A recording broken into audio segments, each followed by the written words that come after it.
Bismillahirrahmanirrahim. Assalamu alaikum, dear students. First, we will revise the last lecture, which is about null space and column space, of a basis of a null space and column space. तो basically हमने क्या किया था last lecture में, basis और column space basis find की थी null space के लिए और कॉलम स्पेस के लिए. So null space is the solution is the set of all solution of the homogeneous system. और वो हम कैसे फाइंड आउट करते थे, नल स्पेस को अगर कोई वेक्टर बिलोंग करता है तो उसको हम कैसे चेक करते हैं कि इस मैट्रिक्स को वेक्टर के साथ मल्टीप्लाई करते हैं and if the answer is zero vector तो वो नल स्पेस को बिलोंग करता है. और बेसिस हम कैसे फाइंड करते हैं, बेसिस हमने किया था कि बेसिस के लिए दो कंडीशन सेटिस्फाई होनी चाहिए. फर्स्ट कंडीशन क्या थी कि set of vector linearly independent होना चाहिए और सेकंड क्या था कि वो स्पैन करना चाहिए. ठीक है, तो बेसिस के लिए ये दो कंडीशन थी कि लीनियरली इंडिपेंडेंट होना चाहिए और स्पैन करना चाहिए. और इसके बाद हमने बेसिस फाइंड की थी नल स्पेस के लिए और कॉलम स्पेस के लिए. तो नल स्पेस के लिए हम बेसिस कैसे फाइंड आउट करते हैं कि null space is the set of all solution of the homogeneous system. तो बेसिकली हम क्या करते हैं कि जिस तरह हमने होमोजेनियस इक्वेशन का सॉल्यूशन लिखा था वैसे ही हम इसका सॉल्यूशन फाइंड आउट करेंगे और सॉल्यूशन को हम पैरामीट्रिक वेक्टर फॉर्म में रिप्रेजेंट करेंगे जिस तरह हमने फर्स्ट चैप्टर में किया था. पैरामीट्रिक वेक्टर फॉर्म में लिख के तो हम देखते हैं कि आपके पास कितने वेक्टर्स आ रहे हैं और फिर आप उन वेक्टर्स को चेक करते हैं कि either these vectors are linearly independent और क्या वो स्पैन भी करते हैं. तो अगर ये दोनों कंडीशन सेटिस्फाई होती हैं तो सपोज अगर आपके पास पैरामीट्रिक वेक्टर फॉर्म में 3 वेक्टर आए हैं तो वो बेसिस फॉर्म करेंगे. लेकिन अगर इनमें से एक भी वेक्टर आपके पास is a linear combination of the remaining 2 vectors तो फिर आप क्या करेंगे, स्पैनिंग सेट थ्योरम यूज़ करके हम उस वेक्टर को रिमूव कर देते हैं. तो वो वेक्टर रिमूव करने के बाद आपके पास जो रिमेनिंग सेट ऑफ वेक्टर आएगा, लाइक इन दिस केस 2 आपके पास वेक्टर रह गए हैं, तो वो 2 वेक्टर्स क्या होंगे, लीनियरली इंडिपेंडेंट होंगे और स्पैन भी करेंगे. तो वो बेसिस फॉर्म करेंगे नल स्पेस के लिए. और फिर हमने किया था कॉलम स्पेस के लिए हम कैसे बेसिस फाइंड आउट करते हैं. तो और उसके लिए हमने एक थ्योरम भी किया था कि अगर आप बेसिकली बेसिस फाइंड करें कॉलम स्पेस के लिए तो उसी थ्योरम को यूज़ करते हुए हम फाइंड आउट कर लेते हैं और उसमें फिर हमें चेक करने की ज़रूरत नहीं पड़ती कि वो वेक्टर्स लीनियरली इंडिपेंडेंट हैं या स्पैन करते हैं. ठीक है, तो इसके लिए फिर हम क्या करेंगे, कॉलम स्पेस के लिए हमने क्या करना होता है कि आपने ऑगमेंटेड मैट्रिक्स फॉर्म करनी है और उसको एचलॉन फॉर्म में रिड्यूस करना है. एचलॉन फॉर्म में रिड्यूस करने के बाद आप देखते हैं कि आपके पास पिवट कॉलम कौन कौन से आ रहे हैं. जिस कॉलम में पिवट पोजीशन अकर कर रही है वो पिवट कॉलम होंगे. ठीक है, और ये जो आपने सपोज आपके पास फर्स्ट और थर्ड आ गया, पिवट कॉलम्स आ गए, तो जो फर्स्ट और थर्ड कॉलम्स होंगे मैट्रिक्स ए के, जो मैट्रिक्स ए गिवन होगी वो बेसिस फॉर्म करेंगे फॉर कॉलम स्पेस. ठीक है, आपके पास जो गिवन मैट्रिक्स होगी उसके कॉलम आपने चूज़ करने हैं, वो बेसिस फॉर्म करेंगे. उसके जो मैट्रिक्स आपने रिड्यूस किया है एचलॉन फॉर्म में उसके कॉलम बेसिस फॉर्म नहीं करेंगे. तो इस तरह से हमने किया था. ये 2 टॉपिक हमने किए थे कि कैसे आप बेसिस फाइंड करते हैं for null space and column space. तो ये वाला जो चैप्टर है वेक्टर स्पेस का, इसी को हम कंटिन्यू करते हैं. इसमें हमने डिफरेंट स्पेसेस की थी. सबसे पहले हमने वेक्टर स्पेस, सब स्पेस, ये दोनों हमने टॉपिक डिस्कस किए. इसके बाद नल स्पेस, कॉलम स्पेस, ये हमने जो है ना ये चीज़ें इस स्पेसेस हमने फाइंड की. और बेसिस इस चैप्टर में जो मेन टॉपिक्स थे वो यही थे. अब इसी में हम जो है वो नेक्स्ट टॉपिक जो हमारा आता है वो है कोऑर्डिनेट सिस्टम्स का. कोऑर्डिनेट सिस्टम जैसे कि नाम से ही ज़ाहिर है कि आप जिस तरह कोऑर्डिनेट्स एक सेट ऑफ कोऑर्डिनेट से दूसरे सेट ऑफ कोऑर्डिनेट में उसको ट्रांसफॉर्म कर लेते हैं, इसी तरह हम जो है वो स्पेसिस में भी ऐसे ही करते हैं. अब कोऑर्डिनेट अगर आप जो है वो उसका कोऑर्डिनेट सेट्स अगर आप उसका चेंज भी कर देते हैं, फॉर एग्जांपल जैसे हम एक्स वाई रेक्टेंगुलर कोऑर्डिनेट्स लेते हैं, स्फेरिकल कोऑर्डिनेट्स लेते हैं, ठीक है, सिलेंड्रिकल कोऑर्डिनेट्स लेते हैं, तो उनमें अगर आप जो है ना वो अगर उनका सिस्टम चेंज कर देते हैं, अगर आप रेक्टेंगुलर से स्फेरिकल में कन्वर्ट हो जाते हैं तो वो क्या होता है कि उनके उनके जो स्ट्रक्चर होता है वो चेंज नहीं होता, वो सेम रहता है। तो अब हमने स्पेसिस में भी डिस्कस करना है, देखना है कि कोऑर्डिनेट सिस्टम अगर हम जो है वो ले रहे हैं तो वो किस तरह का ले रहे हैं और कैसे कोऑर्डिनेट सिस्टम हम फाइंड आउट करेंगे। So let's start today's topic. हाँ जी, the unique representation theorem. Theorem करते हैं हम। Let B equal to B1 B2 up to Bn be a basis for vector space V। B हमने क्या लिया हुआ है, बेसिस ली हुई है, ठीक है। बेसिस है तो बेसिस की दोनों कंडीशन सेटिस्फाई होती हैं कि लीनियरली इंडिपेंडेंट भी है और स्पैन भी कर रहा है। Then for each x in V आपके पास क्या है, वेक्टर स्पेस है। There exist a unique set of scalars C1 C2 up to Cn such that this condition hold. अब इसमें क्या है कि B बेसिस इन्वॉल्व हो रही हैं और स्केलर्स इन्वॉल्व हो रहे हैं, ठीक है। बेसिस है और बेसिस के ये वेक्टर्स होंगे, ज़ाहिर है बेसिस अगर फॉर्म करें तो उसके कुछ वेक्टर्स होंगे जिस तरह V1 V2 और Vn, ठीक है। इसमें हमने बेसिस को कैपिटल B से डिनोट करना है, तो इसलिए हमने उसके वेक्टर्स को B1 B2 और Bn से डिनोट किया है, ये वेक्टर्स ही, ठीक है। तो आपके पास क्या है, then for each x in V there exist a unique set of scalars. अब x आपके पास क्या है, वेक्टर स्पेस का एलिमेंट आ रहा है, तो x को हम लिख सकते हैं as C1 B1 plus C2 B2 up to Cn Bn। अब देखें ये आपके पास जो बन गया ये सिस्टम ऑफ इक्वेशन ही है, ठीक है ना। x जो हम लेते हैं वही वेक्टर लेते हैं ना, x हम लेते हैं x1 x2 xn। B1 भी आपके पास वेक्टर आ रहा है, Bn भी वेक्टर आ रहा है, जो नाउन होंगे, ठीक है। ये बेसिस आपको गिवन होगी और सिंपल आपने क्या करना है कि there exist a unique set of scalar. अब जो ये C1 C2 और Cn आ रहे हैं ना, ये स्केलर्स हैं। तो ये थ्योरम क्या कहता है कि यूनिक रिप्रेजेंटेशन थ्योरम के यूनिक स्केलर्स एग्जिस्ट करते हैं C1 C2 Cn such that the equation 1 holds, ठीक है। x equal to C1 B1 plus C2 B2 up to Cn Bn। आपको क्या गिवन होगा, आपने काम क्या करना होगा, हमें x भी गिवन होगा, B1 भी गिवन होगा, Bn भी गिवन होगा, तो आपने क्या करना है C1 C2 Cn के ये स्केलर्स आपने फाइंड आउट करने होंगे कि किन स्केलर्स के लिए ये इक्वेशन होल्ड करेगी, ठीक है।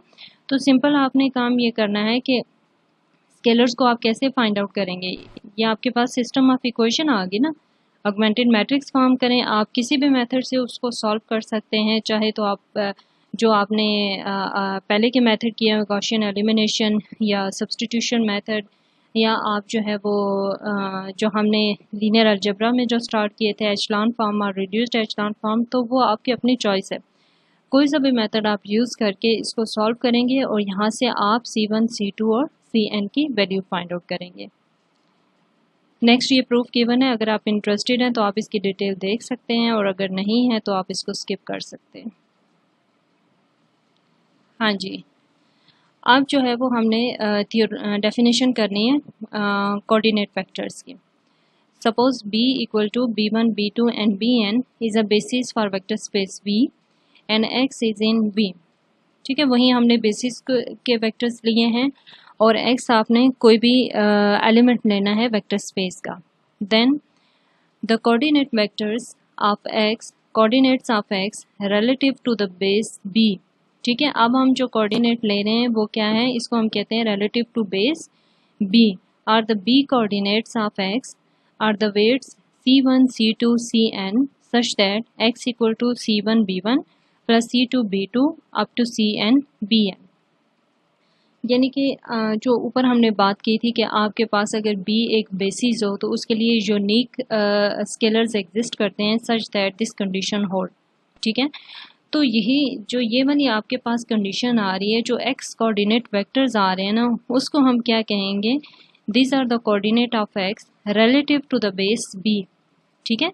ये किस के रिलेटिव जो हैं वो आए हैं, बेस B के हमने वेक्टर्स को यूज़ किया है। So this coordinate vector is known as the coordinates of x relative to the base B, basis B। और ये आपके पास देखें ये वाली जो इक्वेशन आ रही है ना, ये सेम वही इक्वेशन है जो आपके पास इस थ्योरम में आ रही थी, यूनिक रिप्रेजेंटेशन थ्योरम जो हमने किया था। इस थ्योरम में जो आपके पास जो इक्वेशन आ रही थी वो यही इक्वेशन है और इस रिप्रेजेंटेशन को हम क्या कहेंगे, the coordinate of x, this x is known as the coordinate of x relative to the basis B।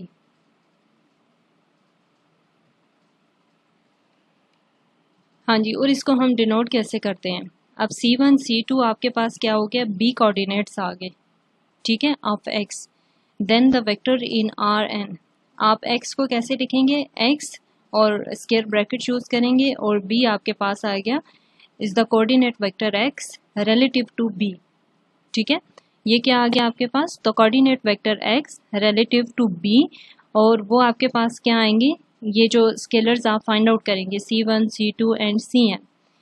So this coordinate this is known as the coordinate vector of x relative to b और the b coordinate vector of x, ठीक है, ज़्यादातर हम इसको क्या use करते हैं, coordinate vector of x relative to b। So आपके पास क्या हुआ कि आपके पास जो x वेक्टर था वो किस में चेंज हो गया है, x b में, ठीक है, x आपके पास वेक्टर गिवन था और उसको आपने उसके मैपिंग से वो किस में रिड्यूस हो गया है, x b में, ठीक है, और x b क्या है, is the coordinate vector of x relative to b। So this mapping is known as the coordinate mapping, ठीक है, and this is determined by b and b is the set of basis vector. So आपके पास ये वाला जो set आया है x, ये क्या है, कोऑर्डिनेट वेक्टर ऑफ x है, और ये जो हमारे पास हम मैपिंग लेते हैं, मैपिंग क्या होती है, एक ट्रांसफॉर्मेशन होती है, मैपिंग होती है, फंक्शन होता है, यानी एक सेट से हम दूसरे सेट में ट्रांसफॉर्म कर देते हैं सेट ऑफ वेक्टर्स को।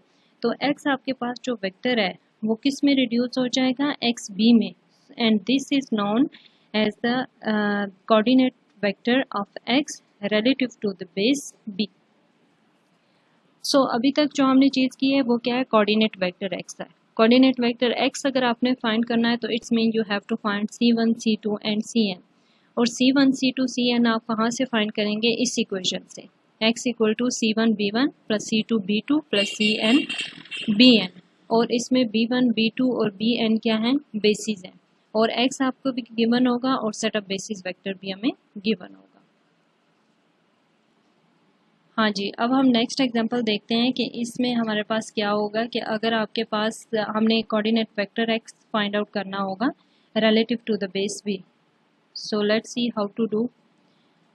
Late b1 equal to 1, b2 is -1 1 and x equal to 4 5, ठीक है, ये हमें b1 b2 और x वेक्टर जो है वो given, and b equal to b1 b2, b आपके पास क्या है, बेसिस है, और इसमें कितने वेक्टर्स आ रहे हैं, दो वेक्टर्स आ रहे हैं, b1 and b2। So find the coordinate vector x relative to the base b of x relative to b, ठीक है, वही चीज़ है कि कोऑर्डिनेट वेक्टर आपने x फाइंड करना है रिलेटिव टू बेस b। तो फिर इसको हम कैसे करेंगे, वहीं जो भी मैंने आपको बताया था कि आपने x कोऑर्डिनेट वेक्टर फाइंड करना है relative to base b, it's mean you have to find C1 and C2। तो C1 C2 फाइंड आउट करने के लिए आपने इक्वेशन 1 यूज़ करनी है, ये वाली जो इक्वेशन थी, x equal to C1 B1 plus C2 B2 up to plus Cn Bn। सो b कोऑर्डिनेट वेक्टर आपने फाइंड करना है, तो x आपके पास किसके इक्वल है, 4 5, C1 B1, B1 क्या है 2 1 प्लस C2 B2 और B2 क्या है -1 एंड 1। आपके पास इस फॉर्म में ये आ गई, ठीक है, ऑगमेंटेड मैट्रिक्स आप फॉर्म कर लें या इक्वेशन के फॉर्म में लिख लें, जिस तरह से मर्जी आप इसको सॉल्व करना चाहते हैं। 2 -1 1 B1 B2 है और C1 C2 आपने फाइंड करने हैं इक्वल टू x, और x आपके पास किसके इक्वल है, 4 एंड 5 के इक्वल है। तो इसमें आपने जो है वो क्या करना है, आपके पास 2 क्रॉस 2 की इक्वेशन है, दो इक्वेशंस हैं और दो ही अननोन है। अननोन आपने फाइंड आउट करना है C1 C2, you can use any method in order to find C1 and C2। सो आप कोई सा भी मेथड अप्लाई कर सकते हैं, बहुत इजी है इन दोनों इक्वेशंस को सॉल्व करना। आप सॉल्व करेंगे और यहाँ से क्या फाइंड करेंगे, C1 एंड C2 की वैल्यूज फाइंड करेंगे। So in any case the solution is C1 equal to 3 and C2 equal to 2। तो आपके पास जो सोल्यूशन आएगा वो क्या आएगा, यूनिक आएगा, उनकी एक ही वैल्यू आएगी। अब इस केस में क्या है कि सोल्यूशन यूनिक आएगा। ये आपके पास जो हमने फर्स्ट थ्योरम किया था ना कि यूनिक रिप्रेजेंटेशन थ्योरम किया था, कि जिसमें बताया गया था कि आपके पास जो C1 C2 की वैल्यूज़ हैं वो हमेशा एक ही वैल्यू आएगी, इनफाइनाइट वैल्यूज़ नहीं आएंगी। सो आपके पास आपने C1 C2 का सोल्यूशन फाइंड आउट कर लिया। दस x इक्वल टू आपने क्या फाइंड करना था, x कोऑर्डिनेट वेक्टर फाइंड करना था relative to the base b। इसको ऐसे लिखते हैं स्क्वायर ब्रैकेट में, और फिर यहाँ पे आप जो है वो इसकी बेस लिखते हैं इक्वल टू, और यहाँ पे क्या आ जाएगा, आपने फाइंड क्या करना था, C1 एंड C2। ठीक है, जिस तरह हमने इसको जनरलाइज फॉर्म में लिखा था, ये वाली चीज़ जो थी, x relative to base b equal to C1 C2 and Cn। ठीक है, तो इसमें तो आपके पास जो है वो दो ही अननोन कांस्टेंट थे जो आपने फाइंड करने थे, स्केलर्स। तो वो आपके पास क्या आ गए, C1 and C2 equal to 3 and 2। So this x coordinate vector relative to base b is 3 and 2, और जो x आपके पास वेक्टर गिवन था वो क्या था, 4 and 5 था। सी द फॉलोइंग फिगर, इस फिगर से हम बताते हैं कि कैसे जो है वो ले लिए। पहले आपके पास क्या था, b1 क्या आ रहा है, 2 1। आप देखिए b1 क्या आ रहा है, x1 आपके पास क्या आ रहा है, 2, और x2 क्या आ रहा है, 1 आ रहा है। ठीक है, तो ये वाला आपके पास पॉइंट बनता है, ये वाला एक वेक्टर आ रहा है b1। b2 आपके पास क्या वैल्यू आती है इसकी, -1 and 1। b2 क्या आती है, x2 इज -1 और x1 भी -1 है, तो ये वाला वेक्टर यहाँ पे लाई करेगा। ठीक है, और x क्या है, 4 5, x 4 5, तो ये 4 यहाँ पे लाई करता है यहाँ पे, और 5 जो x2 के कोरस्पेंडिंग आपके पास ये वाला पॉइंट बनता है x। ठीक है, और अब हम देखते हैं कि जो पॉइंट हमारे पास है C1 C2 वो कहाँ पे लाई कर रहा है, C1 इज 3 1 2 and 3, C1 यहाँ पे लाई कर रहा है। ठीक है, और C2 की वैल्यू क्या है, 2 है। C2 की value C1 is 3 and C2 is 2, 3 and 2। ये आपके पास यहाँ पे 3 आता है, और 2 आपके पास इसके कोरिस्पेंडिंग पॉइंट यहाँ पे लाई करता है, तो ये आपके पास जो है वो 3 2 आता है। तो इस तरह की जो है वो ये एक फिगर बनती है, डायग्राम बनती है, और उसमें यह है कि आपके पास जो b1 और b2 और x आपके पास है वो चेंज नहीं हुआ, सिर्फ आपके पास क्या है, कोऑर्डिनेट वेक्टर जो है वो चेंज हुआ है रिलेटिव टू बेस b, और उसके भी जो है वो स्ट्रक्चर उसका सेम रहा है। The matrix in 3 changes the b coordinates of a vector x into the standard coordinate for x. An analogous changes of coordinates can be carried out in Rn for a basis b equal to b1, b2 and bn. So हमने p b को denote कर दिया b1, b2 and bn से। अगर हम b1, b2 और bn से pb को डिनोट कर दें तो x आपके पास वेक्टर इक्वेशन क्या थी, c1 b1 plus c2 b2 plus up to cn bn। तो यहाँ से इसको हम लिख सकते हैं। अब यहाँ पे क्या था, b1 b2 bn, b1 b2 bn को हमने किससे डिनोट किया हुआ था, pb से। तो c1 c2 cn को किससे डिनोट किया हुआ था, x रिलेटिव टू b से। ठीक है, तो इसको आप इसी वेक्टर जो इक्वेशन थी इसको आप इस फॉर्म में रिप्रेजेंट कर सकते हैं, and PP is called the change of coordinate matrix from B to the standard basis in Rn। So अगर आप जो है वो इसको लेफ्ट मल्टीप्लाई कर दें, PB transform the coordinate vector x relative to B, यानी कि इसको आप इन्वर्टिबल, अगर PB का इन्वर्स एग्जिस्ट करता है तो अगर आप दोनों तरफ इसको इन्वर्स से मल्टीप्लाई कर देंगे तो फिर क्या होगा, b से वो कोऑर्डिनेट वेक्टर x में चला जाएगा, जैसे ये। ठीक है, PB इन्वर्स से आपने मल्टीप्लाई कर दिया तो फिर क्या आ जाएगा, x coordinate vectors relative to b वो किसके इक्वल आ जाएगा, PB इन्वर्स इनटू x के।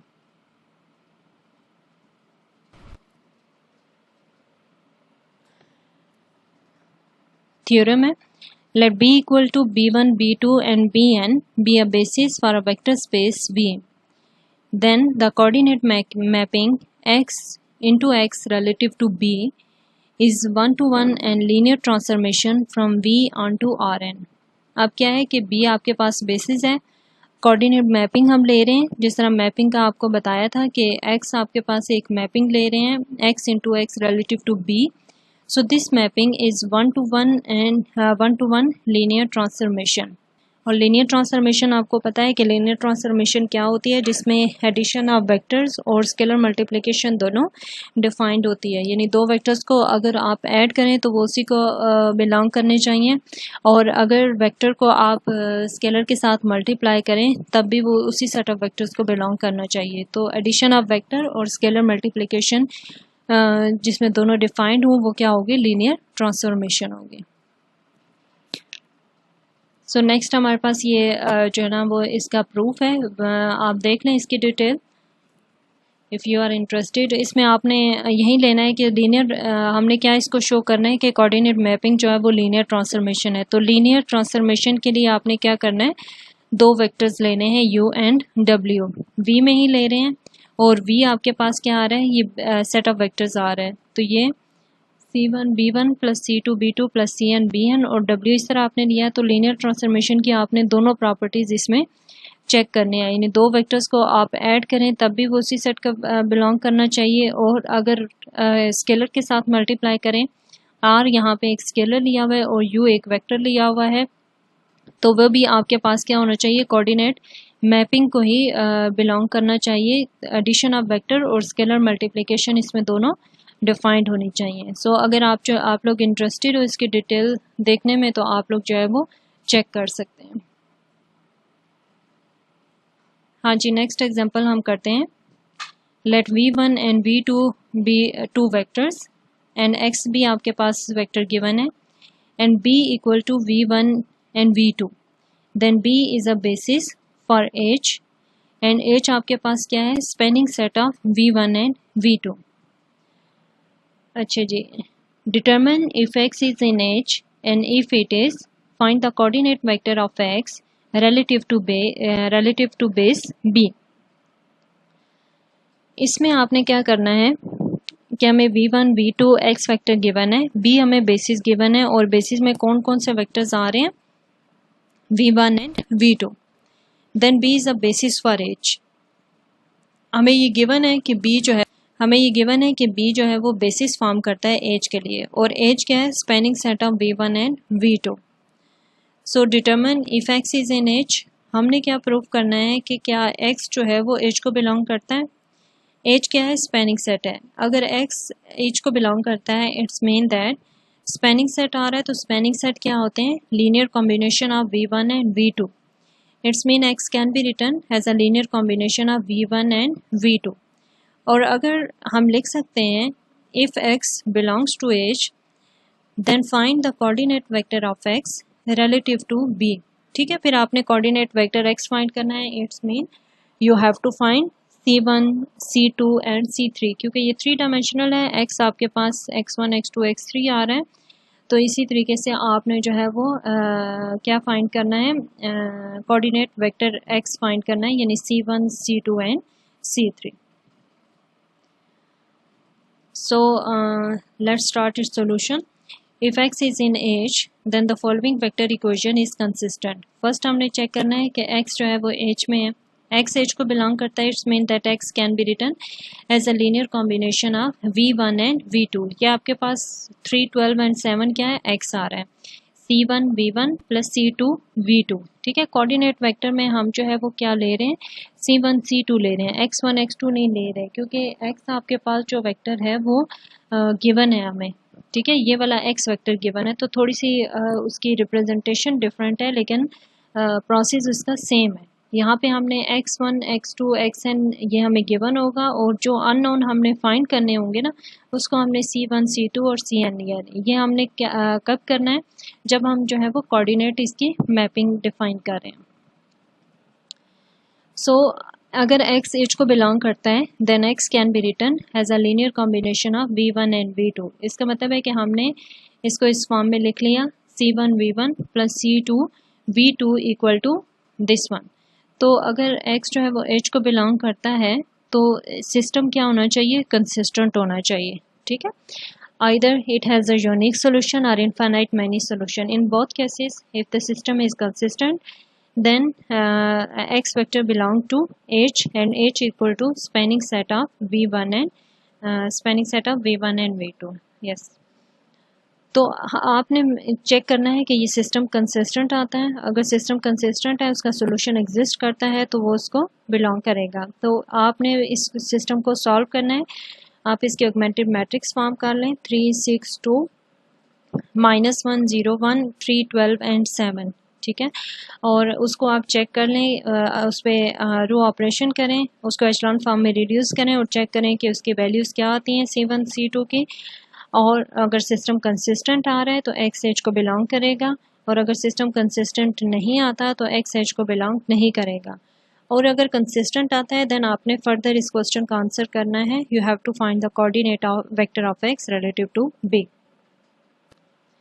तो इसको आप इजीली सॉल्व कर सकते हैं. एशलॉन फॉर्म में इसको रिड्यूस किया गया है. ठीक है. एशलॉन फॉर्म में रिड्यूस करें तो यहाँ से इसकी C1 और C2 की डायरेक्ट वैल्यू आ जाती है. सिस्टम कंसिस्टेंट है. सिस्टम कंसिस्टेंट है तो इट्स मीन कि एक्स एच को बिलोंग करेगा. एक्स एच को बिलोंग कर गया तो इट्स मीन कि आपने क्या फाइंड करना है, कोऑर्डिनेट वेक्टर एक्स फाइंड करना है रिलेटिव टू बेस बी. तो यहाँ से आपने क्या किया, कोऑर्डिनेट वेक्टर एक्स आपने फाइंड किया. तो एक्स आपके पास क्या आ गया, C1 एंड C2. तो यहाँ से C1 को अगर आप सॉल्व करें तो C1 की वैल्यू क्या आती है 2, एंड C2 आपके पास क्या आता है 3 आता है. तो आपके पास जो x कोऑर्डिनेट वेक्टर था relative to base B is 2 and 3. So this is the coordinate vector of x relative to base. इसमें आपके पास जो वैल्यू आ रही है वो आ रही है 2 and 3. तो ये ग्राफिकली इसको रिप्रेजेंट किया गया है कि जो आपके पास 2v1 + 3v2 जो लीनियर कॉम्बिनेशन आ रहा है, क्योंकि ये स्पैनिंग सेट को बिलोंग करता है, तो वो वैल्यू कहाँ पे लाई करती है. ठीक है. जिस तरह बताया था कि आपके पास वो प्लेन में लाई करेगी. तो ये आपके पास वेक्टर v1 आ गया. इसको और एक्सटेंड करेंगे तो 2v1 और 3v1 आ जाएगा. इसी ये आपके पास 2v1 आ गया और 3v2 कहाँ पे आएगा, ये v2, ये 2v2 और ये 3v2. तो इनका जो रिजल्टेंट वेक्टर आपके पास आया वो यहाँ पे लाई कर रहा है. ठीक है. और ये वाला वेक्टर आपके पास क्या आ रहा है 2v1 + 3v2. तो 2v1 + 3v2 ये आपके पास कोऑर्डिनेट वेक्टर x आ रहा है relative to the base b. हाँ जी, एक और एग्जांपल करते हैं. Let b equal to 1 0 and 1 2. दो वेक्टर्स हमें गिवन है. ठीक है. एक वेक्टर है 1 0 और दूसरा 1 2. Assume that x relative to the base b equal to 3 2. Find x relative to the standard basis b prime equal to this 1 0 and 0 1. नहीं, इसको भी रहने दें आप लोग. स्टैंडर्ड बेसिस अभी इस एग्जांपल को आप जो है ना वो स्किप कर दें. इसको करते हैं. The vector x equal to 1 2 is the coordinate vector x with respect to the standard basis 1 0 and 0 1. अब x को आपने जो है वो कैसे लिखा है, x आपके पास 1 and 2 गिवन है. ठीक है. 1 and 2 गिवन है और एक वेक्टर आपके पास 1 0 है और दूसरा वेक्टर क्या है 0 1 आपके पास गिवन है. तो उसको आपने इक्वेशन के फॉर्म में लिखना है और इक्वेशन के फॉर्म में लिखने के बाद आपने क्या फाइंड करना है, इसमें C1 एंड C2. ये सिंपल सी आपके पास वेक्टर्स हैं 2 क्रॉस 2 के हैं. आप जो है ना इजीली फाइंड आउट कर सकते हैं. C1 एंड C2 की वैल्यूज़ आती हैं आपके पास 1 and 2. सो ये आपके पास जो है ना वो सारा जो आज का लेक्चर था उसमें हमने क्या किया, कोऑर्डिनेट वेक्टर हमने डिस्कस किया है. कोऑर्डिनेट वेक्टर आप कैसे लेते हैं रिलेटिव टू गिवन बेस. आपके पास बेस भी गिवन होगी ऑफ अ वेक्टर स्पेस भी, और इसके बाद आपके पास एक्स भी गिवन होगा और आपने फाइंड क्या करना होगा, C1 C2 और Cn की वैल्यूज़ आपने फाइंड करनी है. तो इसके लिए आपने जो है ना वो उसको इक्वेशन की फॉर्म में लिख लेंगे पहले. x equal to C1 B1 + C2 B2 + C3 B3 up to Cn Bn. और इसको आपने क्या करना है, ऑगमेंटेड मैट्रिक्स फॉर्म करनी है. और ऑगमेंटेड मैट्रिक्स फॉर्म करने के बाद आपने उन इक्वेशंस को सॉल्व करना है और वहाँ से आपने C1 C2 और Cn की वैल्यूज़ फाइंड करनी है. And C1 C2 and Cn क्या है आपके पास रिलेटिव बेसिस हैं for given vector space V. तो इसमें हमने जो है वो डिफरेंट कोऑर्डिनेट मैपिंग कंसिडर की और चेक किया कि डिफरेंट एग्जांपल्स देखें कि कैसे आप जो है वो रिलेटिव बेसिस फाइंड आउट करते हैं। तो कोई मुश्किल बात नहीं है इसमें, you can easily find it. और सिंपली आपने जो है ना इक्वेशन को यूज़ करना है। और इक्वेशन आपके पास क्या होगी, x इक्वल टू, ये वाली जो इक्वेशन आपने कर की थी कि x equal to C1B1 up to CN और इसमें आपने क्या करना है, ये वाली चीज़ फाइंड करनी है। उसको आपने लिखना कैसे है, इसकी नोटेशन ये है, x स्क्वायर ब्रैकेट और b equal to C1, C2 and Cn. You have to find C1 and C2 and Cn. So this map is known as the coordinate vector of x relative to b. So that's all for today's lecture. Hope आप लोगों को समझ आ गया होगा. If you have any query, you can discuss in the online session. Thank you. Take care. Bye. Allah Hafiz.